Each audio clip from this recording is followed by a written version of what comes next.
Ocean പോളിമേഴ്സിൻ്റെ drain safe എന്ന Greece ട്രാപ്പിൻ്റെ പ്രവർത്തന രീതിയെക്കുറിച്ച് നമ്മൾക്കിന്ന് പരിചയപ്പെടാം. ഓഷ്യൻ്റെ ഡ്രെയിൻ സേഫ് ഗ്രീസ് ട്രാപ്പിനെ കുറിച്ചിട്ട് സാറ് ടെക്നിക്കലായിട്ടൊന്ന് പറഞ്ഞുതരാമോ? ഇതെങ്ങനെയാണ് വർക്ക് ചെയ്യുന്നത്? നല്ല മാർക്കറ്റിൽ നല്ല മൂവ്മെൻ്റുള്ള പ്രോഡക്റ്റാണെന്ന് കേട്ടു. സാർ ഇതിനെക്കുറിച്ചൊന്ന് explain. Drain safe grease trap എന്ന് പറയുന്നത് 50 ലിറ്ററുള്ള നമ്മളൊരു പ്രോഡക്റ്റാണ്. ഇതിനെ നമ്മൾ നോക്കാൻ കഴിയും. ഇതിൽ നമ്മൾ വാഷ് ബേസിൻ്റെ അടുത്ത് കിച്ചൺ സിങ്കിൻ്റെ അകത്ത് വരുന്ന വേസ്റ്റ് നമ്മൾ ഇതിലേക്ക് ഇൻലെറ്റിലേക്ക് കണക്ട് ചെയ്യുന്നു. ഇൻലെറ്റിൽ കണക്ട് ചെയ്ത് കഴിഞ്ഞാൽ അതിൽ നിന്ന് വരുന്ന സോളിഡ് വേസ്റ്റ്, ഓയിൽ, വെള്ളം എല്ലാം മിക്സ് ആയിട്ടുള്ള സാധനങ്ങൾ ഇതിലേക്കൂടി വന്ന് ഇതിലേക്ക് ചാടും. ഇതിലേക്ക് ഈ ചേമ്പറിലേക്ക് ചാടും. ഈ ചേമ്പറിലേക്ക് ചാടിയിട്ട് ഈ ചേമ്പറിൽ സോളിഡ് വേസ്റ്റിൽ അതിൻ്റെ അകത്ത് തങ്ങി നിൽക്കും. വെള്ളം ഓയിലും കൂടിയിട്ട് ഇതിൻ്റെ സൈഡിലെ നെറ്റിലേക്ക് കൂടി പുറത്തേക്ക് വരും. ഈ സൈഡിൽ നെറ്റ് കൊടുത്തിട്ടുണ്ട്. ഇതിൽ സോളിഡ് വേസ്റ്റ് ഇതിനകത്ത് തങ്ങിയിട്ട് സോളിഡ് വേസ്റ്റ് പുറത്തേക്ക് കൊണ്ടുവയ്ക്കാൻ വേണ്ടിയിട്ട് ഇവിടെ ഇങ്ങനെ ചെറിയ നെറ്റ് കൊടുത്തിട്ടുണ്ട്. 40 മെഷീൻ നെറ്റ് കൊടുത്തിട്ടുണ്ട്, SS നെറ്റ്. ഇതിലെ കൂടി വെള്ളം ഓയിലും കൂടി പുറത്തേക്ക് വരും. പുറത്തേക്ക് വന്നിട്ട് ഓയിലും വെള്ളം മിക്സ് ആയിട്ട് ഈ ചേമ്പറിൽ നിൽക്കും. അതിൻ്റെ അകത്ത് പാസ്സായിട്ട് കുറച്ച് ഓയിലും വെള്ളം മിക്സ് ആയിട്ടുള്ള ഒരു പോർഷൻ കൂടി ഇതിൻ്റെ അകത്തേക്ക് പോകും. ഒരു 95% ഓയിലും വെള്ളം മിക്സ് ആയിട്ടുള്ള ഓയിലിന് ഡെൻസിറ്റി കുറവായതുകൊണ്ട് ഓയിൽ മേളിൽ പൊങ്ങിയേക്കും, വെള്ളം അടിയിൽ നിൽക്കും. വെള്ളം അടിയിലെ കൂടി ഈ അറയിലെ കൂടി പാസ് ചെയ്തിട്ട് ഈ മൂന്നാമത്തെ അറയിലേക്ക് ഈ വെള്ളം അഴിക്കുള്ള ഇതിലേക്ക് പോകും. വെറും വെള്ളം മാത്രമേ വെള്ളം ഉണ്ടാവുക. ഒരു ചെറിയ ഓയിലിന്റെ അംശം കൂടി ഉണ്ടാവും. 100% ഇത് സ്പീഡിൽ വരുന്ന സമയത്ത് സെഗ്രേഷൻ ചെയ്യാനുള്ള ടൈം ഇതിന് കിട്ടില്ലതുകൊണ്ട് മൂന്നാമത്തെ അറയിൽ ചെറിയൊരു ഓയിലും ഇതും കൂടി മിക്സ് ആയിട്ടുണ്ടാവും. അത് കഴിഞ്ഞിട്ട് വീണ്ടും ഓയിലിന്റെ അളവ് മേലെ തന്നെ പൊങ്ങിക്കിടക്കും. പിന്നെ ഈ വെള്ളം ഈ മൂന്നാമത്തെ 1, 2, 3 മൂന്നാമത്തെ അറയിൻ്റെ അകത്ത് ഇതിനടിയിലെ കൂടി വെള്ളം മാത്രം നമ്മളെ നാലാമത്തെ അറയിലേക്ക് വെള്ളം മാത്രമാണ് ഓയിലില്ലാതെ വെള്ളം മാത്രം നാലാമത്തെ അറയിലേക്ക് കൊടുത്തിട്ട് അവിടെയാണ് നമ്മൾ ഇതിന്റെ ഔട്ട്. അതാണ് നമ്മൾ ഡ്രെയിനിലേക്കോ അല്ലെങ്കിൽ നമ്മൾ പറമ്പത്തേക്ക് വിടുന്നത്. ഞങ്ങളെ ക്യാൻറ്റീനിൽ ഒരു 2 മാസമായിട്ട് ഫിറ്റ് ചെയ്ത സാധനമാണ്. ഏകദേശം 30 ആൾ ഡെയിലി ഇവിടെ ഭക്ഷണം കഴിച്ചിട്ട് കഴിയുന്ന പാത്രം കഴിക്കുന്ന ചെയ്യുന്ന ഒരു സംവിധാനം ഇതിന്റെ ഔട്ടിൽ നിങ്ങൾക്ക് നോക്കിയത് ഇവിടെ നിങ്ങൾക്ക് ഓയിലിന്റെ ഒരു അംശം ഇതുവരെ കാണാൻ പറ്റിയില്ല. എന്നാൽ സോളിഡ് വേസ്റ്റും ഓയിൽ ഇതിനകത്ത് നിൽക്കുന്നുണ്ട്. ഓയിലിന്റെ കണ്ടന്റ് നമ്മൾ ഇത് ഹോട്ടലില്ല, നമ്മളൊരു ഭക്ഷണം കഴിക്കുന്ന സ്ഥലം മാത്രമായിട്ട് ഓയിലിന്റെ കണ്ടന്റ് കുറവായതുകൊണ്ട് നമ്മളിപ്പോൾ ഇവിടെ ഒരു ഡ്രെയിൻ വാൾവ് കൊടുത്തിട്ടുണ്ട്. ഈ ഡ്രെയിൻ വാൾവിലേക്ക് കൂടിയാണ് നമ്മൾ ഓയിൽ ചോർത്തിട്ടുണ്ട്. ഇത് നമ്മൾ കുറച്ച് ദിവസം കഴിഞ്ഞ് നമ്മളിങ്ങനെ തുറന്നു നോക്കും. അത് അതിൻ്റെ അകത്തെ കൂടി ഇപ്പം തുറക്കുമ്പോൾ വെള്ളം മാത്രമേ വരുന്നു. അതിന്റെ അർത്ഥം ഓയിൽ നിറഞ്ഞിട്ടില്ല എന്നാണ്, ഓയിൽ എത്തിയില്ല എന്നാണ്. ഓയിൽ അത്രയും സ്റ്റോറേജ് ആയാലാണ് ഓയിൽ ആ വാൾവിൽ അത്രയും കൂടി ഇങ്ങനെ മാത്രമാകുമ്പോൾ ഓയിൽ ഇതിലെ വിടും. ഇപ്പൊ ഇതിന്റെ അകത്ത് വന്ന് ക്ലിയർ വെള്ളം തന്നെയാണ് ഇപ്പം പോകുന്നത്. അപ്പൊ ഓയിൽ പോകുന്നത് മനസ്സിലാക്കി കഴിഞ്ഞാൽ ആ ഓയിൽ എടുത്തിട്ട് നമ്മൾ നശിപ്പിക്കാനുള്ള സംഭവം നമ്മൾ കളയണം. ഓയിൽ സെപ്പറേറ്റ് കളക്ട് ചെയ്ത് നമ്മൾ കളയണം. ഇവിടെ ഇങ്ങനെ കാണുമ്പോൾ നമുക്ക് ഓയിൽ തോന്നും, പക്ഷേ ഈ വാർഡ് തുറന്നു കഴിഞ്ഞാൽ അതിൻ്റെ ഓയിൽ കണ്ടന്റ് ഉണ്ടെന്ന് നമുക്കറിയാം.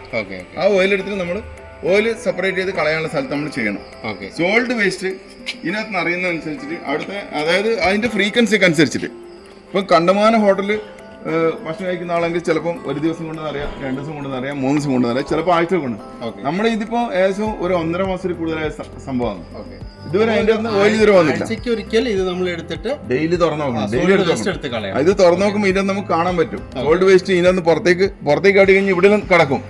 അപ്പൊ ഇത് ഇതിനകത്ത് നമ്മൾ സോൾഡ് വേസ്റ്റ് ഇതിനകത്ത് ഡെയിലി എടുത്ത് അല്ലെങ്കിൽ ഒന്നരാടം അതിന്റെ ഫ്രീക്വൻസി അനുസരിച്ച് അത് ഉപയോഗത്തിനനുസരിച്ച് അത് മനസ്സിലാവുക.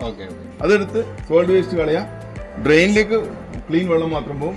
ഓയിൽ വരുന്നതനുസരിച്ച് ഓയിൽ എടുത്ത് നശിപ്പിക്കാം. അപ്പൊ നമ്മളെ ഈ ഔട്ട് പോകുന്ന വെള്ളത്തിൽ എപ്പോഴും ക്ലീൻ വെള്ളം മാത്രമേ ഉണ്ടാവുള്ളൂ. ഇത് എവിടൊക്കെയാണ് സാർ ഇത് നമ്മൾ ഉപയോഗിക്കുക? ഇതിന്റെ ഉപയോഗം എന്ന് പറഞ്ഞു കഴിഞ്ഞാൽ hotel, kitchen, workshop, service station, ഓയിലും വെള്ളം കൂടി കലർന്നിട്ടുള്ള സായലുള്ള എല്ലാ സ്ഥലത്തും ഇത് ഉപയോഗിക്കാം. ഇത് ശരിക്കും ഓയിൽ സെപ്പറേറ്റർ ആണ്. ഗ്രീസ് ട്രാപ്പ് എന്ന് പറയുന്നത് അതായത് വെള്ളത്തിലുണ്ടാകുന്ന ഓയിൽ, ഗ്രീസ് ഇവനെ സെപ്പറേറ്റ് ചെയ്യുന്ന സാധനമാണ് ഈ ഗ്രീസ് ട്രാപ്പ് എന്ന് പറയുന്ന സാധനം. ഗ്രീസ് ട്രാപ്പ് ചെയ്യുന്ന അതായത് വെള്ളത്തിൽ ഓയിലും ഗ്രീസ് കണ്ടന്റ് ഉണ്ടാവും, ഓയിൽ കണ്ടന്റ് ഉണ്ടാവും അഴുക്ക് വെള്ളത്തിൽ. അതിനെ സെപ്പറേറ്റ് ചെയ്യുന്ന സംവിധാനം ഇത്. ഇപ്പൊ കൊച്ചിയിലൊക്കെ മെട്രോ ഭാഗത്തൊക്കെ നിറയെ ആവശ്യം. ഇത് പോയി നിറഞ്ഞ് കാനിയും സാധനങ്ങൾ അടഞ്ഞു കഴിഞ്ഞാൽ അവിടെ പിന്നെ സാധനം ബ്ലോക്ക് ആയി പോകും. മെയിനായിട്ട് ടൗണിലും ഹോട്ടലുകളിലും ജനങ്ങൾ കൂടുതൽ പബ്ലിക് ആണെങ്കിലും നമ്മൾ ഈ സാധനങ്ങൾ വിടുമ്പോൾ ഈ സാധനം ഓയിലും കൂടി പോയിട്ട് ഇത് പോയിട്ട് വെള്ളം ഒഴിഞ്ഞു പോകും. ഓയിലിന്റെ സാധനം ഡെപ്പോസിറ്റ് ആയി ഭക്ഷണ സാധനങ്ങൾ അമിഞ്ഞു കൂടിയിട്ട് വെള്ളം ബ്ലോക്ക് ആവും. അതുകൊണ്ടാണ് പിന്നെ കൊച്ചിൻ കോർപ്പറേഷനിലെല്ലാം വെള്ളപ്പൊക്കം ഉണ്ടാകുന്ന സമയത്ത് കാന തുറന്നു നോക്കിയപ്പോൾ വലിയ മറ്റേ മഞ്ഞുമലകളുമാതിരി ഓയിലിന്റെ സംഭവങ്ങൾ കണ്ടെത്തിയത്. ഇത് സെപ്പറേറ്റ് സംവിധാനം ഉണ്ടെങ്കിൽ ഡ്രെയിനിൽ വെള്ളം മാത്രം പോകും. ഓയിൽ നമ്മൾ എടുത്ത് നശിപ്പിക്കാനുള്ള സംഭവങ്ങൾ നമ്മൾ കളയാനുള്ള സംവിധാനം ചെയ്യണം. സോൾട്ട് വേസ്റ്റ് നമ്മൾ കളയണം. അപ്പോൾ കാനകളിൽ പോകുന്ന വെള്ളം, അതായത് നമ്മൾ അഴുക്ക് വെള്ളം പോകുന്ന വെള്ളം മാത്രമേ പോകുള്ളൂ. അവിടെ ബ്ലോക്കേജിനുള്ള സാധ്യത ഉണ്ടാവില്ല. അതാണ് ഇതിന്റെ മെയിൻ ഉപയോഗം. സാർ ഇപ്പോൾ ഉച്ചയ്ക്ക് ഭക്ഷണം കഴിക്കുന്ന ടൈമിൽ വെള്ളമൊക്കെ ഇതിലാണ് വരുന്നത്. അതെ, ആ വെള്ളമാണ് ഇപ്പം നമ്മൾ വാഷ് ബേസിന് വരുന്ന വെള്ളമാണ് ഇപ്പം പോകുന്നത്. ഇത് തുറന്നു നോക്കിയല്ലോ സാറേ ഇത്? അത് തുറന്നു നോക്കി കഴിഞ്ഞാൽ ഇതാണ് ഓയിൽ മേലെ ഓയിൽ അവിടെ അപ്പുറത്തെ ചേമ്പറിൽ ഓയിൽ തങ്ങിയിരിക്കുന്നത്. ആ ഓയിൽ ഇനി ആ നമ്മുടെ വാൾവിന്റെ ലെവൽ ഒരു അത്രയും ഓയിൽ എത്തിയില്ല. ആ ഈ സൈഡില് നമ്മളിവിടെ ഓയിൽ ഡ്രെയിൻ ചെയ്താണെങ്കിൽ ഈ ടാപ്പ് കൊടുത്തിട്ടുണ്ട്. ഈ ടാപ്പ് ഓയിൽ ലെവൽ ആ ലെവൽ വന്നു കഴിഞ്ഞാൽ ഓയിൽ അതിലൂടെ ഈ ടാപ്പ് തുറക്കും. ഇപ്പോഴും അതിനകത്തും വെള്ളം തന്നെ വരുന്നത്. അതിൽ സോൾട്ട് വേസ്റ്റ് വെള്ളം ഓയിലും വരാനായിട്ടില്ല. അത് ഓയിലിന്റെ ക്വാണ്ടിറ്റി കൂടുന്ന സമയത്ത് മാത്രമേ വരുള്ളൂ. ഇതിലിപ്പോൾ ഏകദേശം ഒരു 15-20 ലിറ്റർ ഒരു 10 ലിറ്ററിന് മേലെ ഓയിൽ ഇതിനകത്ത് നിറയുന്ന സമയത്ത് മാത്രമാണ് നമുക്ക് ഓയിൽ പുറത്തേക്ക് കളയാനുണ്ടാവുള്ളൂ. അതെ, ഈ ചേമ്പറിൽ നോക്കുമ്പോൾ ഫുൾ ഓയിലാണ് നിൽക്കുന്നത്. ഇവിടെ അത് പ്യുവർ വെള്ളം. പ്യുവർ വെള്ളം പുറത്തേക്ക് ചെറിയ സോളിഡ് വേസ്റ്റ് മൂന്നാമത്തെ ചേമ്പറിൽ സോളിഡ് അഴുക്ക് വെള്ളമാണ്. അഴുക്ക് വെള്ളമാണ്, സോളിഡ് വേസ്റ്റ് ഇല്ല. അഴുക്ക് വെള്ളം ഇവിടെ നിൽക്കും. പക്ഷെ ഏറ്റവും ഔട്ട്ലെ അറയിലേക്ക് അതും കൂടി കാണില്ല. നല്ലൊരു സിസ്റ്റമാണിത്. പിന്നെ എല്ലാ ഹോട്ടലിലും ഡയറക്റ്റ് ഈ വേസ്റ്റ് നമ്മൾ പുറത്തേക്ക് കളയുന്നതിന് സംവിധാനത്തിന് ഇത് വെക്കേണ്ടത് അത്യാവശ്യമാണ്.